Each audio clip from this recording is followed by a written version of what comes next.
शहजादी ने उस तहरीक का आगाज किया। ये उस शहजादी की आगाज करदा तहरीक थी जिसकी वजह से आज तक हक बातिल से खौफजदा नहीं हो रहा। ये जो आज लहजों में जुर्रत है, ये आज सारी जितनी भी शीयत है, या मैं ये कहूं कि आज इस्लाम में जो जुर्रत है, इस्लाम की रगों में जो ताकत है, उसके पीछे वो जनाब सैयदा का नस्बुल-ऐन शामिल है। मेरी ये मजालत सिर्फ एक मसलक किसी एक फ़िरके तक नहीं, बल्कि तमाम मकातब फ़िक्र जो रसूल अल्लाह से मोहब्बत करते हैं। हमारी मोहब्बतों का मरकज़ो महवर रसूल की ज़ात है। बादज़ रसूल जिसे रसूल मनवाए उसे हम मानेंगे, जिससे रसूल बचने का कहे उससे हम बचेंगे। कल की जो मजलिस गुजर गई उसमें मेरे साहबान, अगर आप जो कल हाजिर थे, मैंने आपके सामने इस्लाम का एक वो वाक़या, जो तारीख़ इस्लाम का वो वाक़या है जिस पे इस्लाम के किसी फ़िरके को कोई एतराज़ नहीं। ये बात जहन में रखिएगा कि मुअर्रिख़ीन वाक़यात लिखते हैं, नताइज बदलते हैं। देखिए, अखबार जो होती है, जो न्यूज़पेपर होता है, उसका मजहब नहीं होता। तारीख की जो हकीकत है वो एक अखबार की है। मौरख हम तक तारीख पहुंचा देता है। जो आज हो रहा है ये भी लिखा जा रहा है, इसे भी कल आने वाले पढ़ेंगे। मौरखीन ने हम तक वाक़यात पहुंचाए हैं लेकिन नताइज को बदला है। कल मैंने आपके सामने एक मुतनाज़े तरीन वाक़या पढ़ा कि रसूल अल्लाह ने एक लश्कर तरतीब दिया था।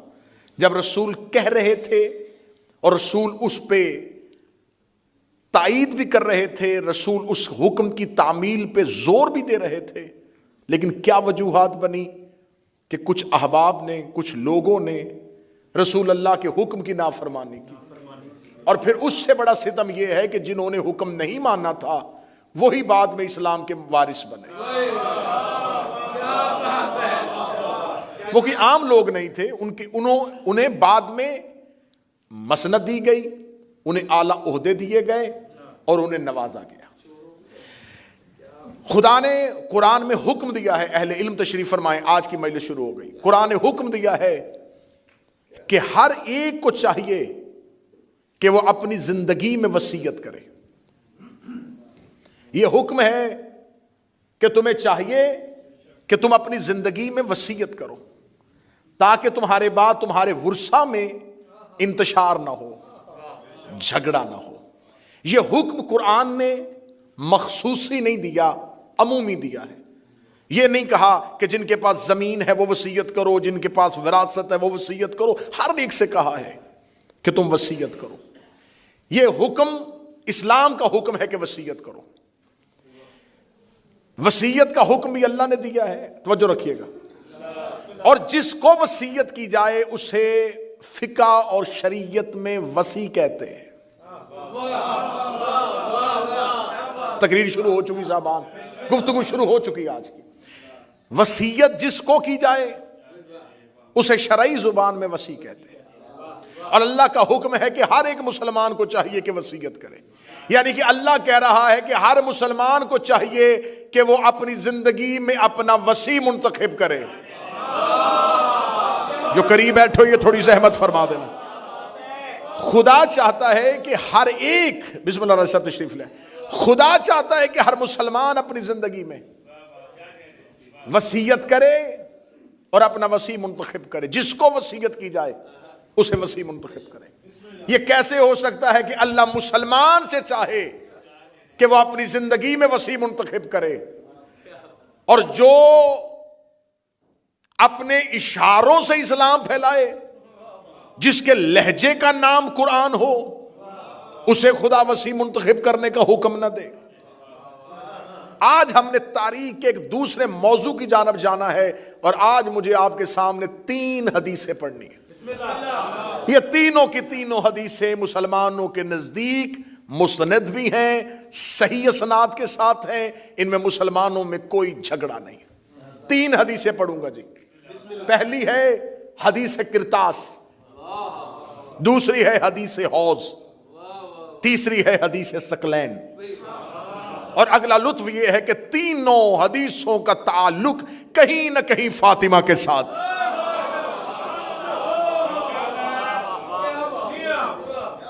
ये 3 मुख्तलिफ अहदीस हैं जिनमें कोई दो राय नहीं है, जिसमें ये पहली हदीस है, हदीस किरतास।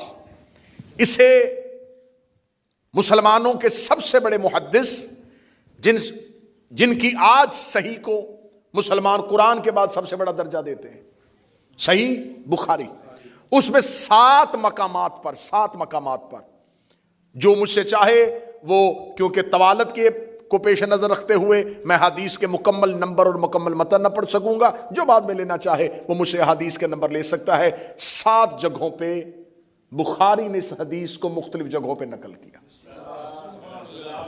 ये हदीस सिर्फ सही बुखारी में नहीं आई, इसे मुस्लिम ने लिखा, इसे तिरमिज़ी ने लिखा, बाद में बुखारी की शरह लिखने वालों में से सबसे बड़े शारे इब्न हजर अस्कलानी ने फतहुल बारी में लिखा, और फिर आज तक इस हदीस को अहले सुन्नत के अकाबरीन ने मौजू करार दिया है। ये हदीस मुस्तनद है, सही असनाद के साथ है। इस हदीस के जो बुखारी ने रावी लिए हैं, वो रावी मुख्तलिफ 4 लोग हैं। 4 मुख्तलिफ लोगों से उन्होंने हदीस ली है, लेकिन जिसने बयान की है वो एक ही है। ये हदीस जो आई है, ये पहुंची है अब्दुल्ला इब्ने अब्बास से। अब्दुल्ला इब्ने अब्बास कोई आम सहाबी नहीं, मुफस्सरे कुरान है। रसूल अल्लाह ने इनकी शान में बहुत सी हदीस भी बयान की हुई है। अब्दुल्ला इब्ने अब्बास इसका मरकजी रावी है। उसके बाद सईद इब्ने जुबैर ने भी ली है, अब्दुल्ला इब्ने मसऊद ने भी ली है, मुख्तलिफ रावी है।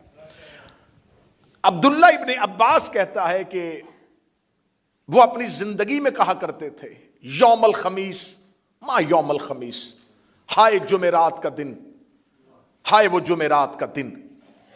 बुखारी कहता है, सही बुखारी में बिल्कुल इन्हीं अल्फाज के साथ है कि जब अब्दुल्ला इब्ने अब्बास कहते जुमेरात का दिन, यौमल खमीस मा यौमल खमीस, जुमेरात का दिन, हाय जुमेरात का दिन, ये कह के वो रोते, इतना रोते कि जमीन पर पड़े हुए कंकर उनके आंसुओं से तर हो जाते।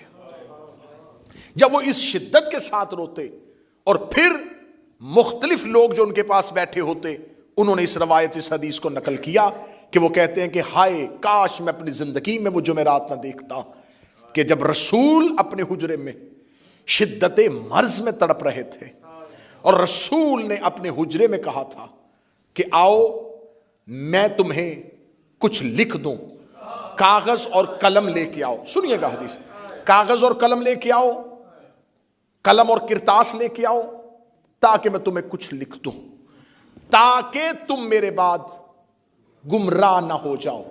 लफ्ज ब लफ्ज बुखारी से हदीस लेके पढ़ रहा हूं, जिसको चाहिए हवाला मेरे पास इस वक्त भी डिजिटल लाइब्रेरी में फोन में मौजूद। 7 मकामात में सही बुखारी में, मुस्लिम में, जितनी किताबें चाहोगे उसमें लिखा हुआ है। रसूल अल्लाह ने कहा कि मुझे कागज और कलम दो, मैं तुम्हें कुछ लिख दूं, ताकि एक एक लफ्ज पे गौर करना, ताकि मेरे बाद तुम गुमराह ना हो जाओ।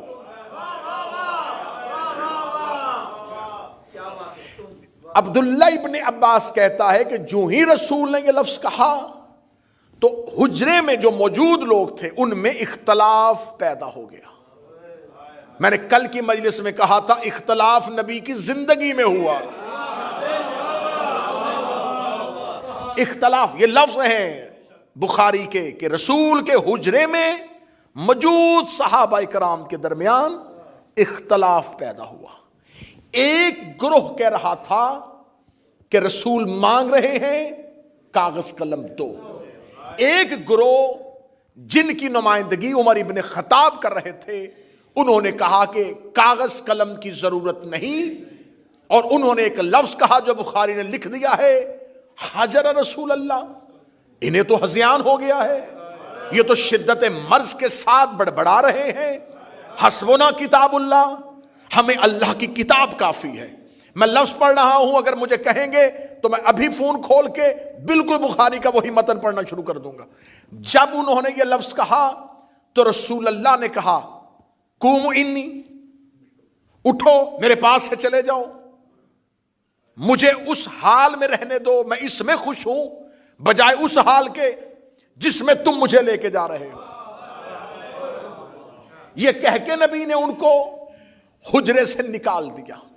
इसके बाद अब्दुल्ला इब्ने अब्बास कहता है कि सईद इब्ने जुबैर कहता है, अब्दुल्ला इब्ने मसऊद से भी नकल हुआ कि इब्ने अब्बास कहता है, अब बुखारी ने देखिए आगे खयानत क्या हुई है कि फिर रसूल ने 3 वसीयतें की। पहली वसीयत की कि मुशरकीन को जजीरा अरब से निकाल दो, पहली वसीयत। दूसरी वसीयत की, मेरे बाद आने वाले वफूद का वैसे ही ख्याल रखना जैसे मैं अपनी जिंदगी में रखता था। सर उठाना मेरी शिया कौम का नौजवान, मैं सबसे बड़ी इल्मी चोरी और इल्मी दहशतगर्दी आपके सामने रखने लगा हूं। इसके बाद बुखारी कहता है कि सईद इब्ने जुबैर कहता है कि रसूल ने कोई तीसरी वसीयत भी की थी जो हम भूल गए।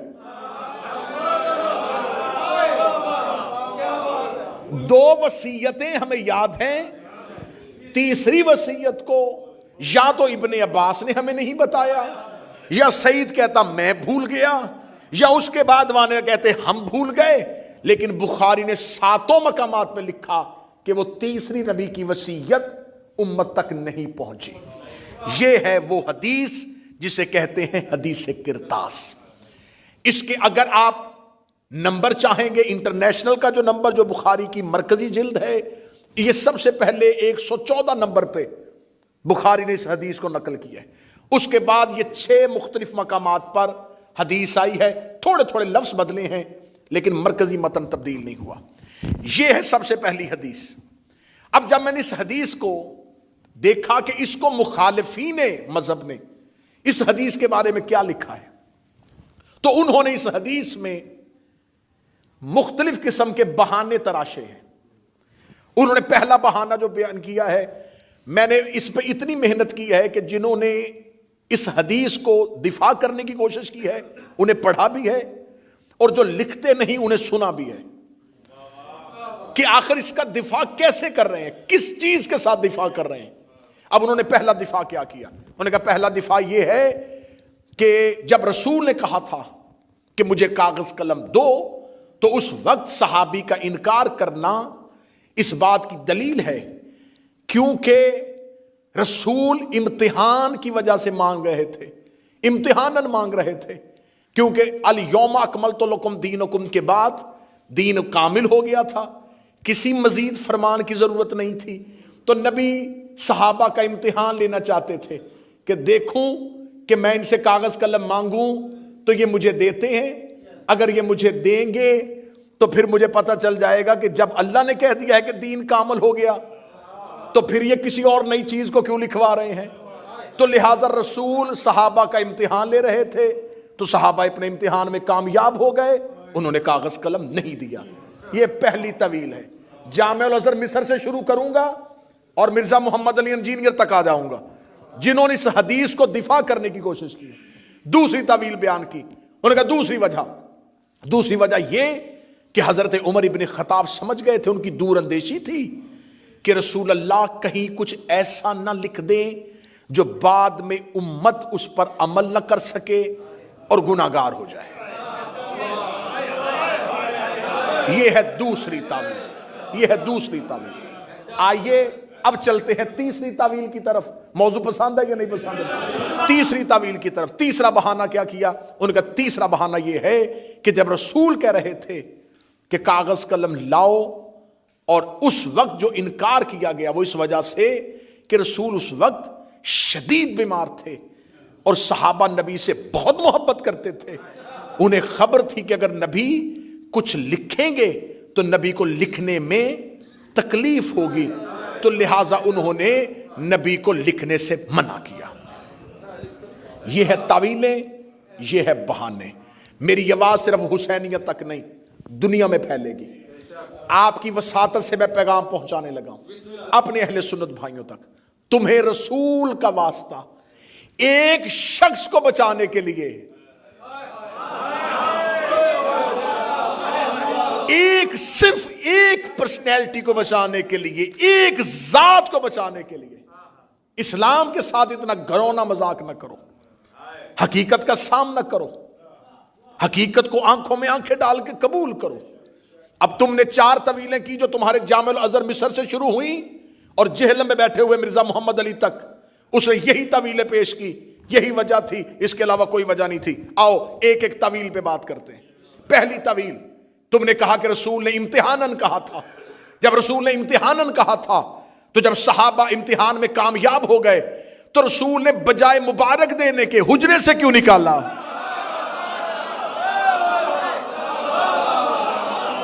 भाई रसूल इम्तिहानन कह रहे थे ना, रसूल इम्तिहानन कह रहे थे। रसूल इम्तिहानन कह रहे थे कि देखे मेरी उम्मत मेरे बाद सहाबा क्या करेंगे। तो जब रसूल ने इम्तिहान लिया, सहाबा इकराम कामयाब हो गए। रसूल को चाहिए था कि मुझे बिठाओ, मैं तुम्हें सीने से लगाऊं कि मेरे बाद तुम इतने काबिल हो चुके हो कि अब तुम दीन में कोई नई चीज नहीं लिखवाना चाहते। नबी ने कह दिया कूमो इन्नी, निकल जाओ मेरे हुजरे से। रसूल का निकालना इस बात की दलील है, इम्तिहान रसूल का नहीं, इम्तिहान सहाबा का हो रहा।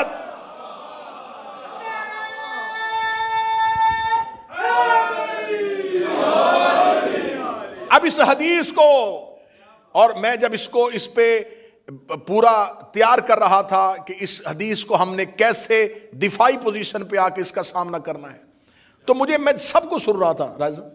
तो मुझे एक यूट्यूब पर स्कॉलर है मिर्जा मोहम्मद अली, उसने अपने इस हदीस पे बहस करते हुए किबला कहा कि ये वो हड्डी है हदीस किरतास जिसे ना अहले सुन्नत निगल सकते हैं ना उगल सकते हैं।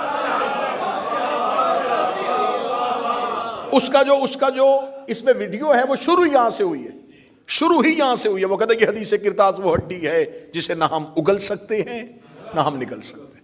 इसमें बहुत अच्छी बात की मौला मोहम्मद इसहाक ने भी। उन्होंने कहा हाँ हदीस तो बड़ी पक्की है और ये मान लेना चाहिए अहले सुन्नत को कि उस दौर के अकाबरीन से गलती हो गई। मान ले, गलती मान ले, जान छुड़वाएं। बजाय गलती मानने के इतने नामाकूल बहाने क्यों कर रहे हो, इतने गैर माकूल बहाने क्यों कर रहे हो कि रसूल इम्तिहान ले रहे थे। अच्छा इस हदीस में क्या देखें, रसूल ने क्या कहा, इस हदीस को समझिए।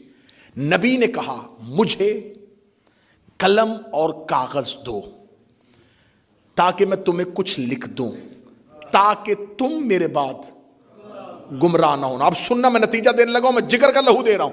ताकि तुम मेरे बाद गुमराह ना, ताकि तुम मेरे बाद गुमराह ना होना। इसका मतलब है कि रसूल ने कहा था, शर्त लगा दी थी, मशरूत कर दिया था कि अगर ना लिखवाओगे तो गुमराह हो जाओगे। ना ना ना, मुझे मजमे की ताई चाहिए। रसूल ने शर्त रख दी थी, अगर ना लिखवाओगे तो गुमराह हो जाओगे। अब तुम्हारे पास 2 गलियां हैं, अपनी मर्जी से जिस मर्जी गली में चला जा। या तो मान के सहाबा ने लिखवा लिया था, अगर नहीं लिखवाया था तो नबी ने कहा था अगर नहीं लिखवाओगे तो गुमराह हो जाओगे।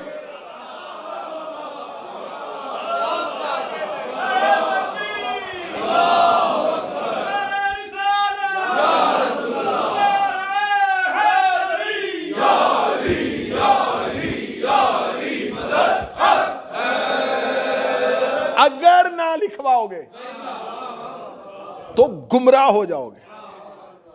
इसका मतलब है कि जो उस वक्त मौजूद थे, हाजिर थे, रसूल उन्हें कह रहे हैं अगर तुमने ना लिखवाया।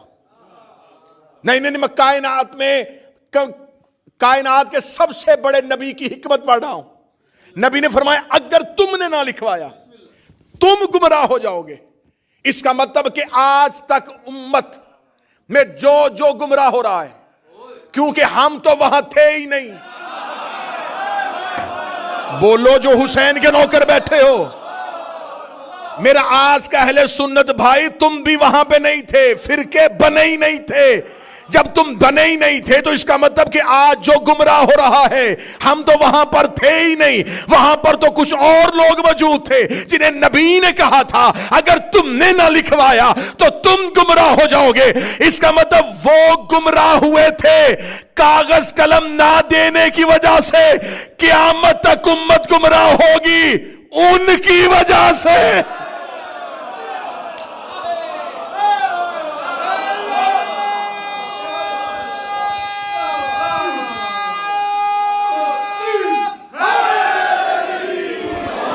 वो गुमराह हुए, वो गुमराह हुए, वो गुमराह हुए इनकार की वजह से। अब जो गुमराह होगा, ना हमसे नबी ने मांगा, क़यामत वाले दिन अल्लाह किसी गुमराह को जहन्नम में फेंकेगा तो वो कह देगा मेरे अल्लाह मेरा कोई कसूर नहीं है, काश मेरे तक वो तहरीर आ जाती। अल्लाह कहेगा तुझ तक तहरीर आई नहीं तो फिर उसे माना क्यों था जिसने तहरीर का इनकार किया।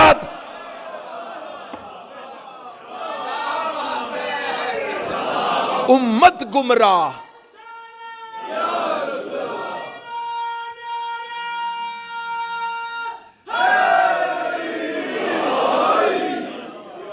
अगला जुमला कहूं जी, जुमला कहूं अगर ज़हन तैयार है, इसका मतलब है कि उम्मत सिर्फ इबलीस की वजह से गुमराह नहीं हो रही।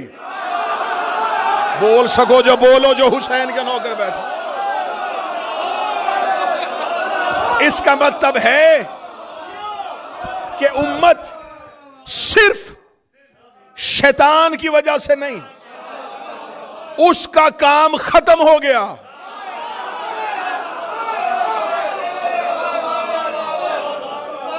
रसूल कह रहा है, रसूल कह रहा है लन तज़िल्लु बअदहु, ना गुमराह हो जाना मेरे बाद। जब रसूल कह रहा है कि गुमराह हो जाओगे, तो ये वही रसूल है जिसने इसी जुबान से कहा था अल्लाह है। इसी रसूल ने कहा था फरिश्ता है, इसी ने कहा था जन्नत है, इसी ने कहा था जहन्नम है। पूरा इस्लाम इस नबी की जुबान की वजह से। और वो कह रहा है हो जाओगे, तो इसका मतलब है कि अब जो भी गुमराह होगा वो सिर्फ शैतान की वजह से गुमराह नहीं हो रहा। लिखवा लेते जब रसूल कह रहे थे तो आओ, मैंने पहले कहा था एक शख्स बचाने के लिए तुमने दिफाई पोजीशन ली, हम उस दिफाई पोजीशन में सामने आए हैं। अगर ये इम्तिहान मकसूद था, हुजरे से क्यों निकाला?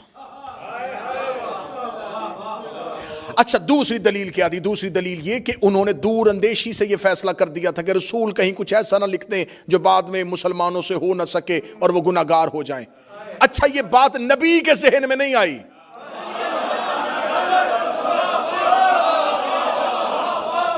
वो जो उम्मत की शफाअत करने वाला है, सहाबी पे वही नहीं होती, सहाबी पे अल्हाम भी नहीं होता।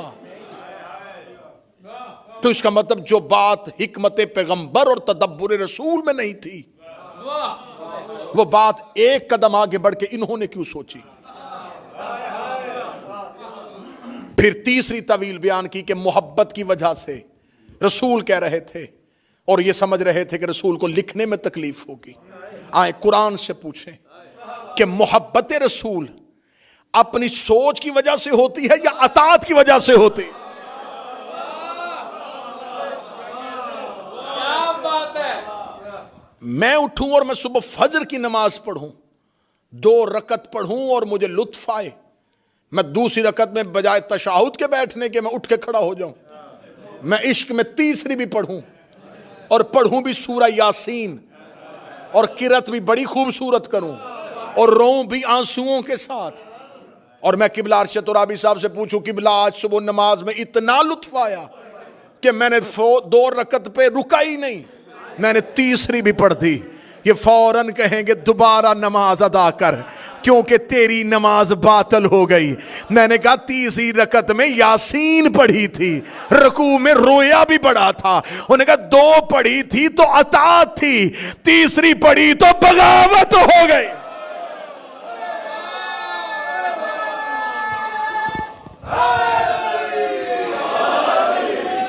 अतात है जो रसूल कहे वहीं तक रुक जाओ, इससे आगे ना जाओ। जब रसूल कह रहे थे दो कागज कलम, तो फिर यह मोहब्बत कौन सी थी कि रसूल मांग रहे थे और वो मोहब्बत में दे नहीं रहे थे।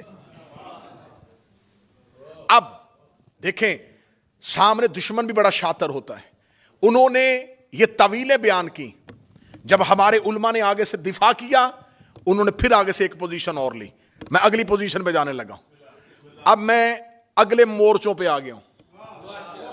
अब अगले मोर्चे पे हमला हम पे क्या हुआ? अच्छा, आप शियों को बड़ी तकलीफ हुई कि नहीं दिया उन्होंने कागज कलम, तो अली दे देते,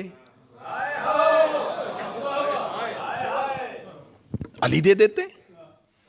अच्छा, ये हिकमत मुझे आज तक समझ में नहीं आई कि जवाब देने की बजाय फौरन कहते हैं अली ने क्यों नहीं किया, अली ने तलवार क्यों नहीं उठाई, अली ने ये काम क्यों नहीं किया, अली ने ये काम क्यों नहीं किया। अच्छा, चले आए। कहते हैं जी कि उस वक्त एक तुर्क है बुखारी का, जिसमें उसने लिखा है कि उस वक्त हुजरे में सहाबा और अहले बैत, लेकिन जो हमारे मुहद्दिसीन ने बताया, उन्होंने कहा वो अहले बैत से मुराद अहले किसा नहीं, बल्कि अहले बैत से मुराद जो घर में लोग रहते थे, वो उस वक्त हुजरे में मौजूद थे। उनमें अजवाज भी हो सकती हैं, और नबी की दो बीवियों का वहां पर होना इस हदीस में जाहिर हो रहा है, क्योंकि इसकी अगली रवायत जो है, इसके आगे जो चलती है, उसमें बयान हो रहा है उन दो नबी की बीवियों का वहां पर मौजूद होना। तो हमारे मुहद्दिसीन ने लिखा कि वो अगर घर वालों की वजह से है, यहां पर अली मौजूद नहीं है। चले, मान लिया तुम कहते हो कि अली को दे देना चाहिए था। रसूल ने अगर अली से मांगा होता, सर नहीं हिलाइएगा, मैं दिफा कर रहा हूं तुम्हारे मजहब का। रसूल ने जब जब जहां जहां हुक्म दिया, अली का नाम लेके दिया। या अली खैबर में जाइए, या अली बिस्तर पे सोइए, या अली सूरह बरात की तबलीग के लिए जाइए। रसूल जब भी हुक्म अली को देते थे तो मुखातिब करके देते थे। यहां पर तो रसूल ने यह नहीं कहा ऐ अली मुझे कागज कलम दीजिए। कहते जी अच्छा, अगर अली को नहीं दिया तो मौजूद तो थे ना, तो जब सब मौजूद थे तो इसका मतलब फिर अली को दे देना चाहिए था। अली का नाम नहीं लिया तो जिसका आप इनकार कर रहे हैं उसका भी नाम नहीं लिया। अच्छा, उसका भी इनकार में नाम नहीं लिया, तो अब आया है खुद अपने ही जाल में सया कि जब रसूल ने इतने हुजरे में लोगों में किसी एक का नाम नहीं लिया था, तो जवाब एक ने क्यों दिया?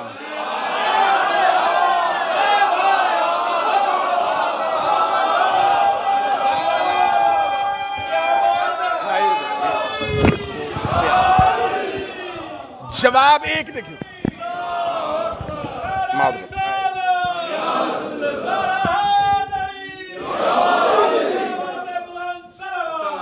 अल्लाहुम्मा सल्ली अला मोहम्मद। जवाब बता रहा है कि मुखातिब कौन था।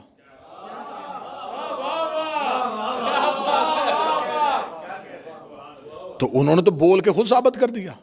जब इतने लोग मौजूद थे, सारे चुप थे, तो जब उनका नाम ही नहीं लिया, तो जब अली चुप थे तो वो भी चुप रहते।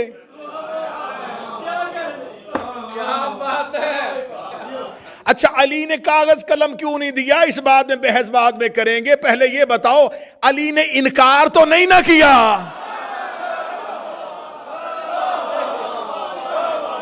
मौला अली ने माज़ल्लाह नबी पे हज़यान की तोहमत तो नहीं लगाई, तो ये इनकार क्यों किया गया? दूसरी, एक और स्कॉलर उठा, उसने कहा देखें ये बात शिया जाकिरीन करते हैं और शिया उलमा करते हैं, लेकिन उन्हें ये बताना चाहिए अपनी कौम को कि जब रसूल अल्लाह ये हुक्म दे रहे थे, तो जब रसूल को पता था, आलिमुल गैब थे। शिया तो कहते हैं नबी के इल्म गैब के मानने वाले हैं तो ये नबी के इल्म गैब के मोतकिद हैं, तो फिर इनको ये मानना चाहिए कि जब नबी को खबर थी कि मुझे कागज़ कलम नहीं देंगे तो नबी ने मांगा क्यों? ऐन आखिरी वक्त में नबी अपने आखिरी लम्हों में, आखिरी सांसों में क्यों वो चीज़ मांग रहे हैं जिसके बारे में नबी को अंदेशा भी हो कि ये मुझे इनकार करेंगे, उससे मुझे तकलीफ होगी, झगड़ा हो जाएगा, उम्मत गुरोहों का शिकार हो जाएगी, मजमा सारा चुप भी हो जाए, जहां मुझे बात पहुंचानी मैं वहां पहुंचाने लगा हूं। जब अल्लाह को पता था शैतान ने सजदा नहीं करना, उसने हुक्म दिया क्यों था?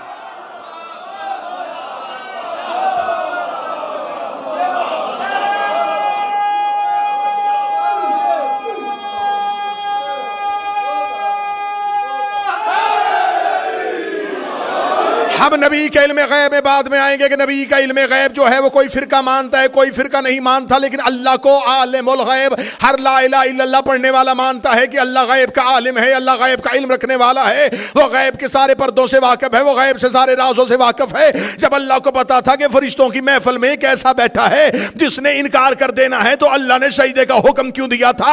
अल्लाह को पता था कि इसके दिल में आदम का बुग़्ज़ है, इसके दिल में आदम के लिए नफरत है।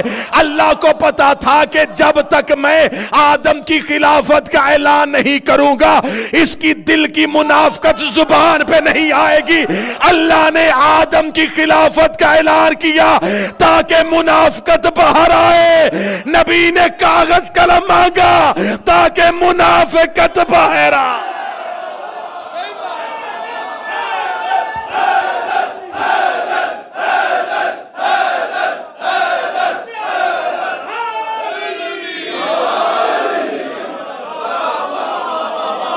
क्यों अल्लाह ने हुक्म दिया?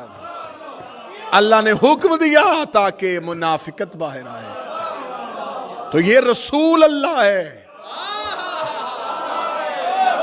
ये रसूल अल्लाह है, ये भी वही करता है जो अल्लाह करता है, बल्कि अल्लाह इससे वही करवाता है जो वो खुद करता।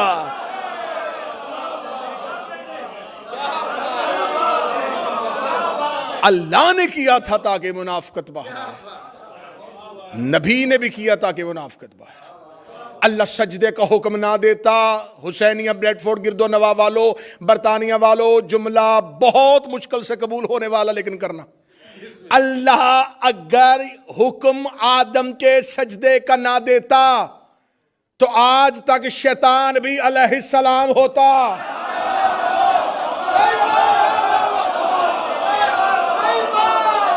मजमा खामोश हो गया, मैं जुमला कह गया, क्योंकि वो अलैहिस्सलामों में रहता था।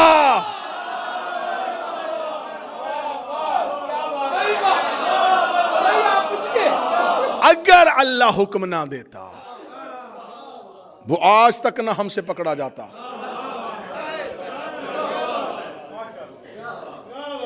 अल्लाह ने हुक्म दिया ताकि अलैहिस्सलामों में एक लानतुल्लाह बाहर आए। तो ये तो तौहीद का मंशूर है, ये तो इलाही नस्बुलैन है, ये तो दस्तूर इलाही है कि वो मुजरम को हमेशा ऐसे ही पकड़ता है। फिर रसूल ने कहा कि मैं तुम्हें लिख दूं ताकि तुम मेरे बाद गुमराह ना हो जाओ। अच्छा, अली ने क्यों नहीं लिखवाया? अली को गुमराही का खतरा होता तो लिखवाता।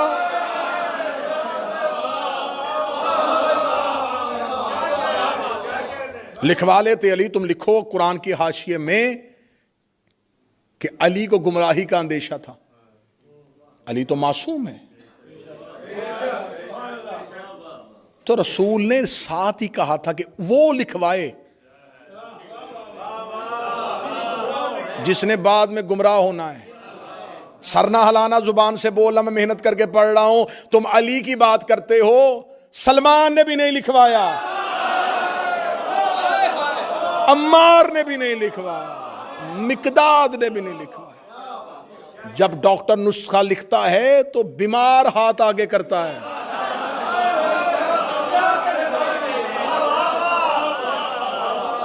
डॉक्टर एक मरीज को नुस्खा लिख के दे रहा और साथ एक सेहतमंद बैठ के कहे एक कॉपी मुझे भी दे दें। या वो खांसता हुआ मरीज उस सेहतमंद से कह दे अच्छा मौका है, लिख रहा है, तू भी लिखवा ले। वो कहेगा मैं लिखवाऊं क्यों, मुझे मर्ज ही कोई नहीं, ताकि तू मेरे बाद गुमराह ना हो जाओ। ये पहली हदीस मैंने पढ़ दी, ये हदीस किरतास है। दूसरी हदीस फिर लिख दी बुखारी ने। अब मैं क्या करूं, नबी से लिखवाई नहीं और सही बुखारी में 7 दफा लिख दी।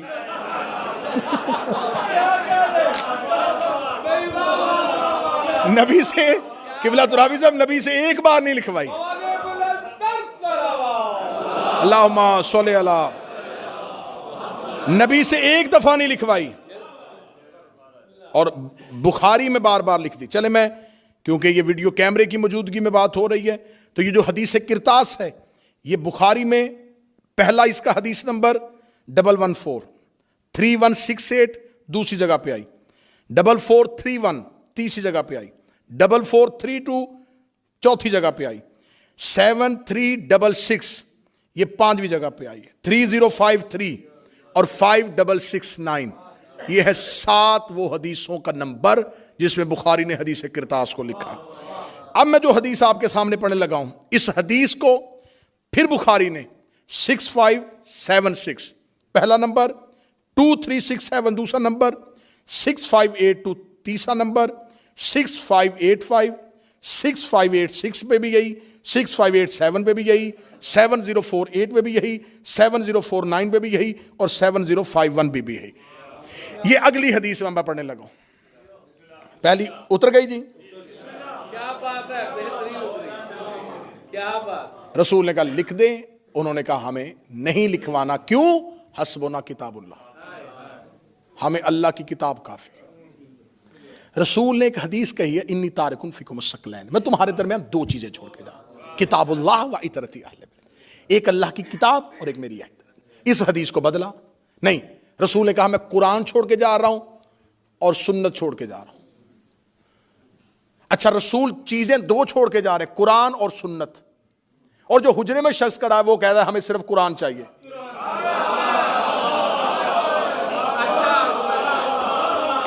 अब तुमने हदीस तुमने बदली, हमने नहीं बदली, हदीस तुमने बदली है। अब तुम्हारी बदली हदीस तुम्हारे गले में आने लगी है। तुमने कहा नबी 2 चीजें छोड़ के गए, एक कुरान और एक सुन्नत, ये हदीस भी तुम्हारी है और जो हुजरे में बोल रहा है वो भी तुम्हारा है। वो कह रहा है हमें सिर्फ कुरान चाहिए, अब सर नहीं, मुझे मजमे की जुबान से ताई चाहिए। जब उसने कह दिया था हमें सिर्फ कुरान काफी है, तो तुम्हारा फिरका अहले कुरान होना चाहिए था, अहले सुन्नत नहीं होना चाहिए।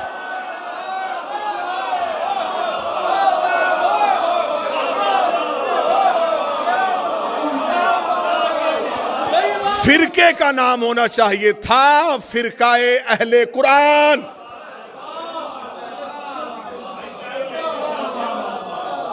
क्योंकि सिर्फ कुरान काफी है, हमें सिर्फ कुरान काफी है।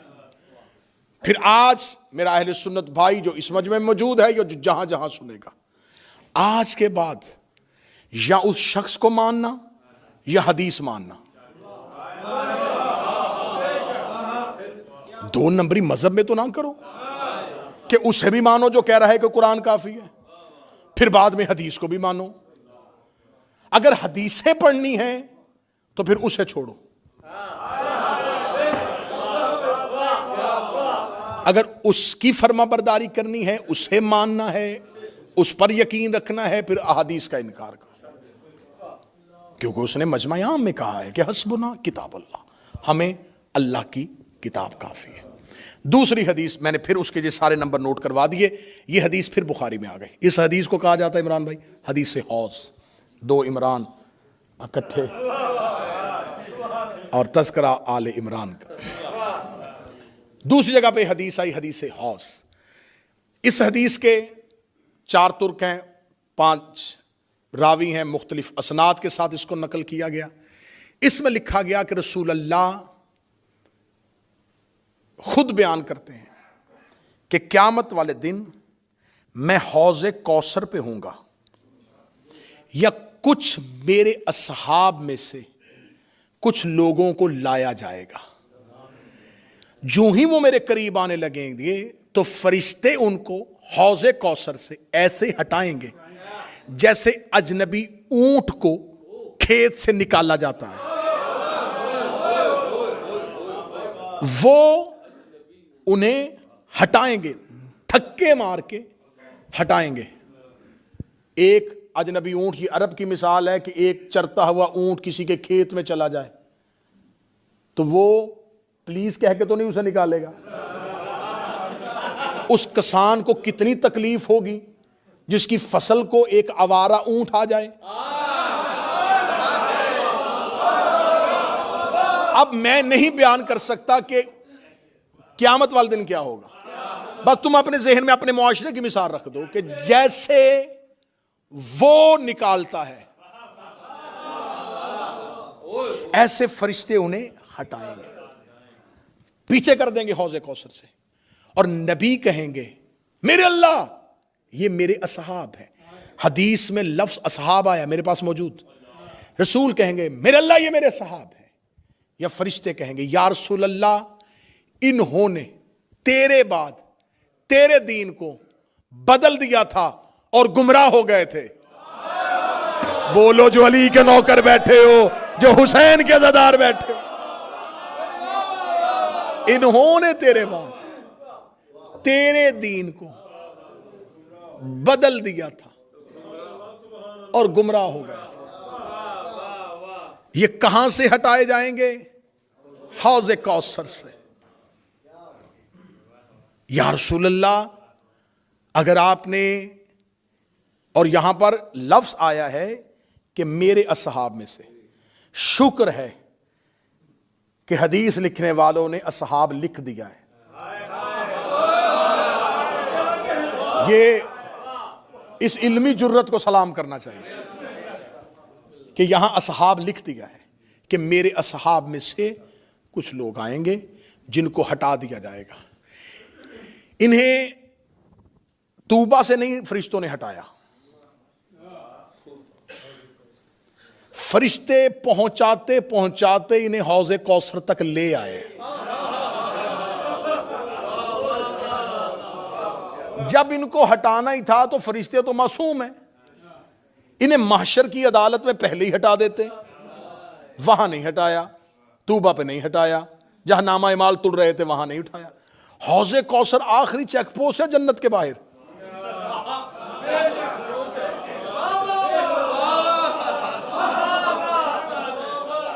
आखिरी चेक पोस्ट है, वहां तक ले आए। जब वहां पहुंच गए तो फिर आराम से भी नहीं हटाया, फिर धक्के मार के हटाया। तो मेरे लगे इनको हटाना ही था, इनको पहली मंजिल से हटाता, दूसरी मंजिल से हटाता, तीसरी मंजिल से हटाता, इन्हें हौज़े कौसर तक क्यों लेके आया?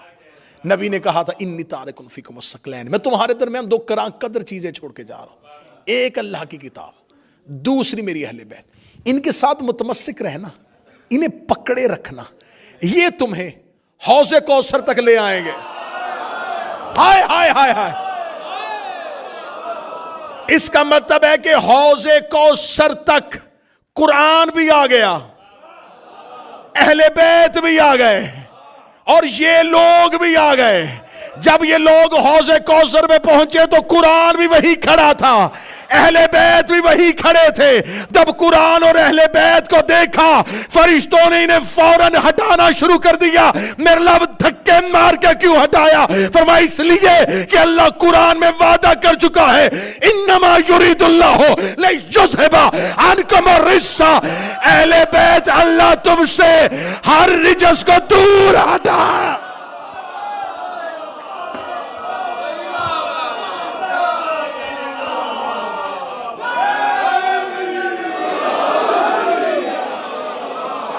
ये है हौज़े कौसर। इस हदीस को कहा हदीस से हौज, हौज वाली हदीस। हौज कहते हैं तालाब को। इस चश्मे का नाम कौसर नहीं है। हाँ हाँ हाँ समझना, ये है हौज़े कौसर, कौसर का चश्मा।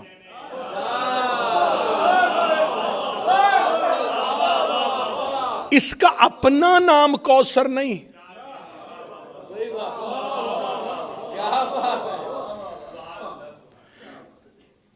ये है कौसर का चश्मा। इसका मतलब कौसर और है, चश्मा और है। अगले जुमले तक मुझे अज़ादार मातमी की ताई चाहिए। फरिश्ते इन्हें घसीट कर कौसर तक लेके आए थे।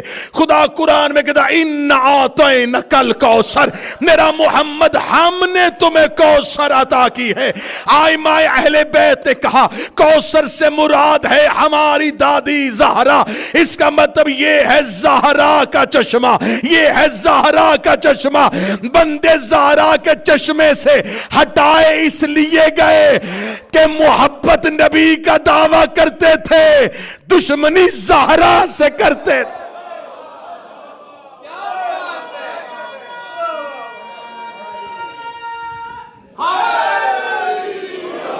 जिन्हें हटाया गया वो डायरेक्ट ज़हरा के दुश्मन थे।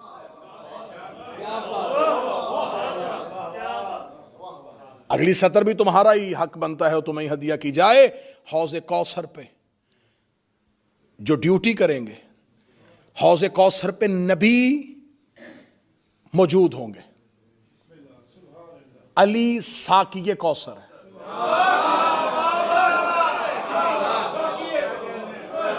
रसूल उस चश्मे पे खड़े होंगे, अली पिला रहे होंगे, हसनैन दे रहे होंगे,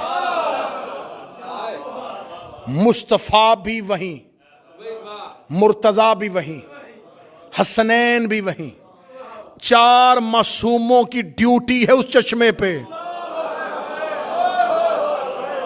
अब सुनना जो अकीदे वाले बैठे हो, कब्र में फरिश्ते आएंगे, हशर में फरिश्ते खड़े होंगे, दामा अमाल फरिश्ते हाथों पे दिलवा रहे होंगे, क़यामत का ऐलान फरिश्ते करेंगे, मलकल मौत रूह कब्ज करेगा।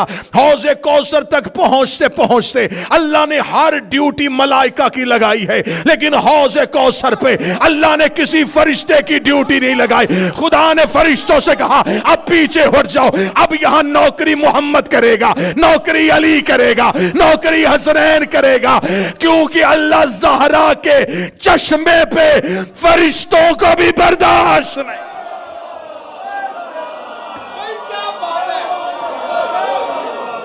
अल्लाह ज़हरा के चश्मे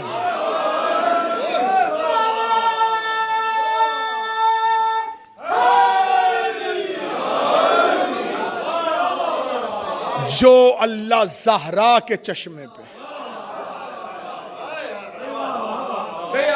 किसी फरिश्ते को बर्दाश्त नहीं करता, वो ज़हरा की जगीर पे,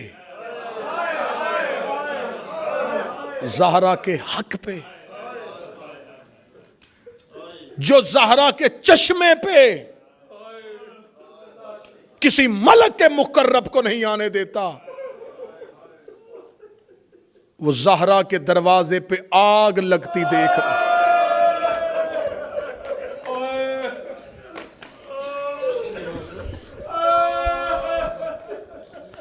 हुसैन की मां तुम्हारी नौकरी कबूल करे, नबी की बेटियां तुम्हें दुनिया के किसी गम में न रुलाएं। जब भी रो या ज़हरा को रो या ज़हरा की औलाद को रो। आशूरा पे भी आते हो, 10 दिन मुहर्रम में भी इमाम बारगाहों की जीनत बनते हो। ये अयाम फातिमिया है, ये ज़हरा की शहादत की पहली रवायात की तारीखें हैं, क्योंकि किसी को नहीं पता कि कितने दिन जिंदा रही है।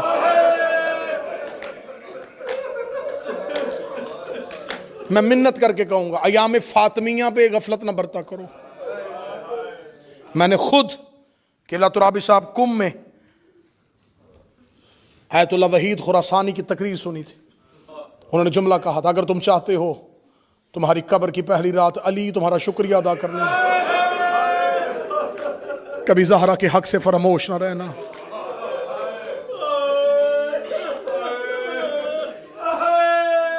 हर पुरसा लेने ज़हरा जाती है, ज़हरा का पुरसा लेने अली आते हैं। ये फातिमा का पहला आज़ादार है। मैं लफ्ज़ फिर कहने लगा, अली ज़हरा के आज़ादार है। अली ने ज़हरा के बाद ज़हरा के लिए पहला इमाम बारगाह बनाया। रेत पे बैठ के रोता था कायनात का अली। हम इन्हीं अयाम में से को दिन तलाश करते हैं। कितनी गुर्बत है मोहम्मद की बेटी पे। न किसी को शहादत की तारीख का पता है, न किसी को कब्र का पता है। ये भी नहीं पता कि कब शहीद हुई। ये भी नहीं पता कि अली ने कहां दफन की। इन राजों से पर्दा उठाएगा जब फातिमा का बेटा आएगा। मैं मिन्नत करके कहूंगा, अयाम फातिमिया को तर्क ना किया करो। कोशिश करो इन मजलिसों की। ये नहीं कि सिर्फ यहां, जहां जहां अयाम फातिमिया की मजलिसें हो, ज़हरा की मजलिस पे जरूर जाया करो। इसलिए कि ये हर मजलिस में सबसे पहले आती है। जहां तुम हुसैन की मजलिस पूरा साल करवाते हो, ये बीबी सबसे पहले आती है। इसकी मजलिस पे सारे आते हैं। इसकी शहादत करबला की शहादत से बड़ी शहादत है। जिसका जुमला है अल्लाह उसी को अजर दे। मैं मिंबर से अयाम फातिमिया का मुसाहिब पढ़ते हुए जुमला पढ़ने लगा हूं। अशूरा से ज्यादा दुख है फातिमा के मुसाहिब में। जिसके हिस्से का गम हुआ वो सीने पे हाथ मार लेगा। आप कहेंगे अशूरा कहां? यहां एक बीबी शहीद हुई, वहां हुसैन के घर से 72 जनाजे निकले। एक ही फर्क पढ़ूंगा, अगला फर्क ना मैं पढ़ सकता हूं ना तुम सुन सकते हो। वहां माओं के सामने बेटों को मारा गया था, यहां बेटों के सामने मां को मारा गया। बेटे देख रहे थे, बेटे देख रहे थे, मां जख्मी हो गई। बेटे देख रहे थे, मां जमीन पे गिर गई। मेरा मौला तुम्हें नजफ ले जाए। मौला अमीरुल मोमिनीन के जिस सहन में दाखिल हो गए, गुंबद, हरम, जर्री पे जाओगे, शहनशाहियत, जलालत। जब जियारत की किताब उठाओगे, जियारत का पहला लफ्ज़ अस्सलामु अलैका या वलल मज़लूम। ऐ कायनात के पहले मजलूम, तुझ पर हमारा सलाम हो। मुझसे सवाल करो कि अली कायनात का पहला मजलूम क्यों है? मेरी आंखों के सामने मौला अब्बास का आलम है। मैं गाजी मौला से माफी मांग के जुमला कहने लगा हूं, मौला अब्बास आप भी बड़े मजलूम हैं, लेकिन तेरा बाबा तुझसे बड़ा मजलूम है। मैं फिर मुसाए में जुमले रोक रोक के पढ़ रहा हूं ताकि किसी मोमन को ज्यादा तकलीफ ना हो। मैंने लफ्ज कहा है कि अब्बास से बड़े मजलूम थे अली, अब्बास से बड़े मजलूम थे अली, अब्बास से बड़े साबर थे अली, अब्बास से ज्यादा मजलूम थे अली। मुझसे सदर अगली सुनना और घर तक मातम करना। सकीना को तमाचा अब्बास के जाने के बाद लगा था, सकीना को तमाचा अब्बास की जिंदगी में नहीं लगा था। अली जिंदा थे, ज़हरा का हाथ चेहरे पे आ गया, रोग के दिया अली मेरा रुखसार जख्मी। अजरुकुम अल्लाह, अजरुकुम अल्लाह। मौला तुम सबकी दुआएं कबूल करे। अल्लाह उस बीमार को सेहत दे। रोते भी आओ, दुआएं मांगते आओ। अली जिंदा थे, जिंदा थे अली। या ज़हरा का हाथ चेहरे पे, बीबी का हाथ पहलू पे।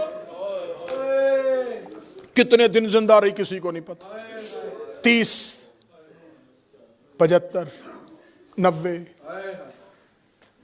मैं इस पे बहस ही नहीं करूंगा कि कौन सी रवायत ज्यादा बेहतर है। हमने तो सिर्फ रोना है।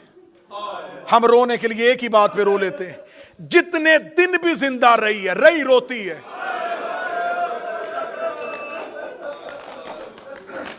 रोना एक लम्हे का भी रोना होता है, रोना सालों का भी रोना होता है। बाबा के बाद चुप नहीं हुई। मुझे ये एजाज़ हासिल है, मेरी नस्लें भी ये कर्जा उतारना चाहे नहीं उतार सकती। मुझे मिंबर से इज्जत मिली है इस बीबी के नाम की वजह से। मुझे इस बीबी के मुसाइब से अपनी औलाद से ज्यादा प्यार है। मैं कोई लफ्ज जाया नहीं करूंगा। मैं तुम्हें 5 दिन सिर्फ ज़हरा ही के मुसाइब सुनाऊंगा। 5 दिन में मैं नहीं बयान कर सकता कि बाबा के बाद कितना रोई। एक सतर मैं अगली पढ़ने लगा हूं, यहां से मुझे देखना है कि मुझे कितना मुसाइब पढ़ना है। बाबा को दुनिया से गए 3 दिन हुए थे, ज़हरा का दायां हाथ तस्बीह नहीं करता था।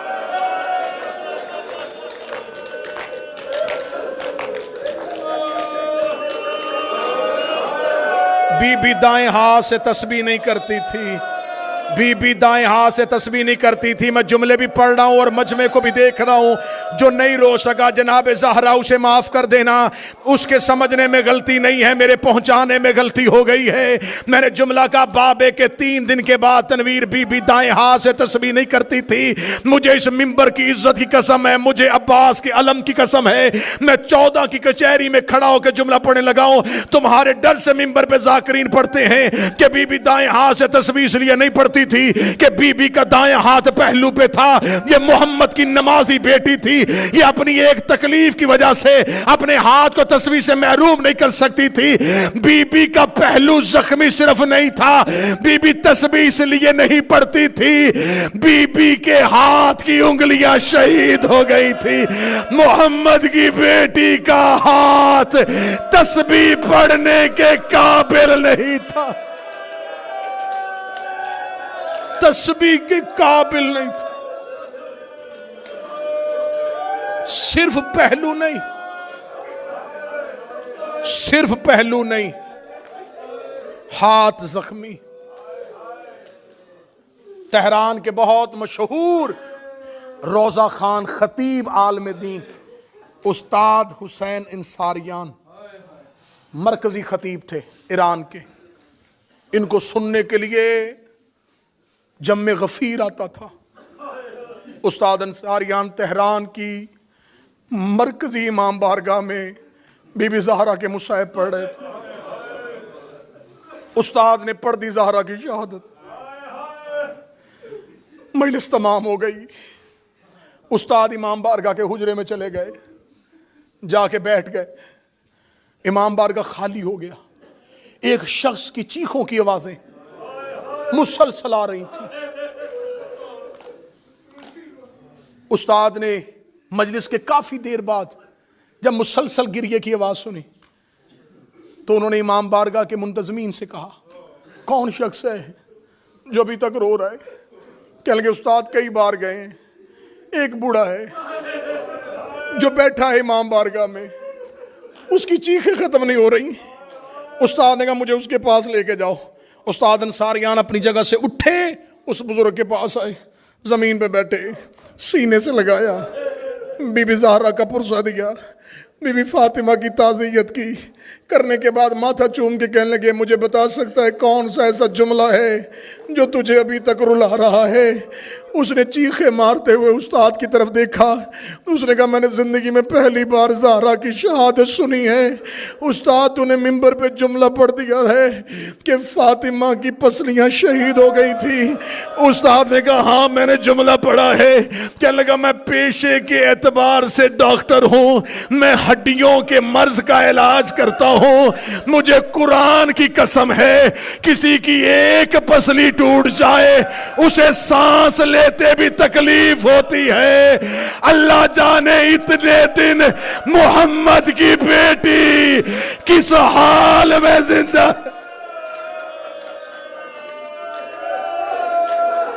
इतने दिन जिंदा रही।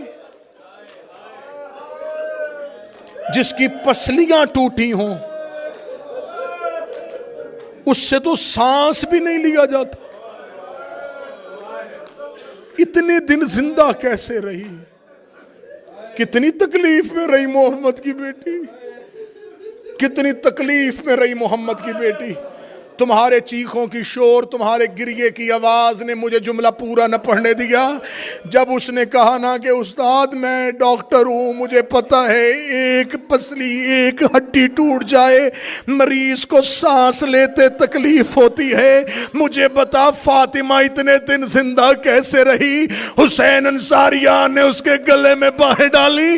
उस्ताद चीख मार के रो के कहने लगे, पूरी रवायत आप पढ़ देता हूं, हर रोज बाबे की कब्र पे जाके रो के कहती बाबा मैं मरना चाहती हूं, बाबा अब मैं जिंदा नहीं रहना चाहती, बाबा तेरी ज़हरा बड़ी जख्मी हो।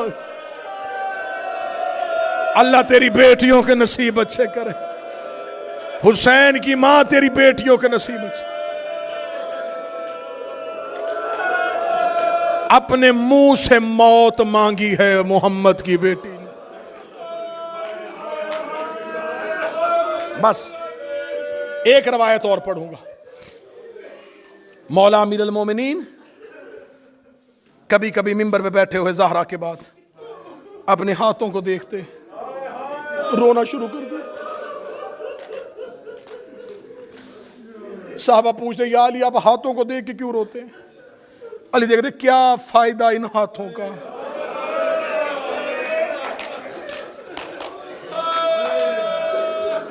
ज़हरा जख्मी चली गई,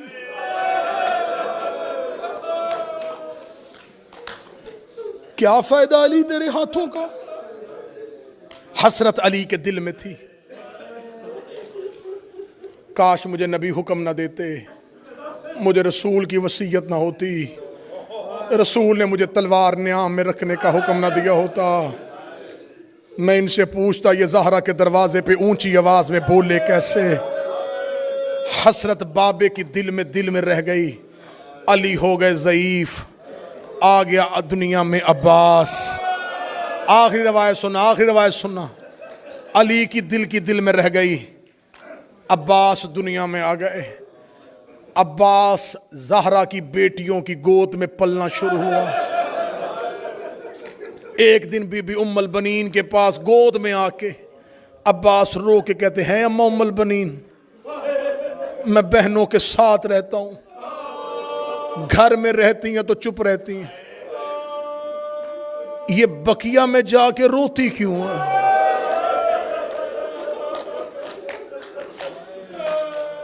अम्मा उम्मुल बनीन मुझे बता मेरी आका ज़ादी को किसने मारा था? बीबी उम्मुल बनीन अब्बास के सवालों पे रोती थी।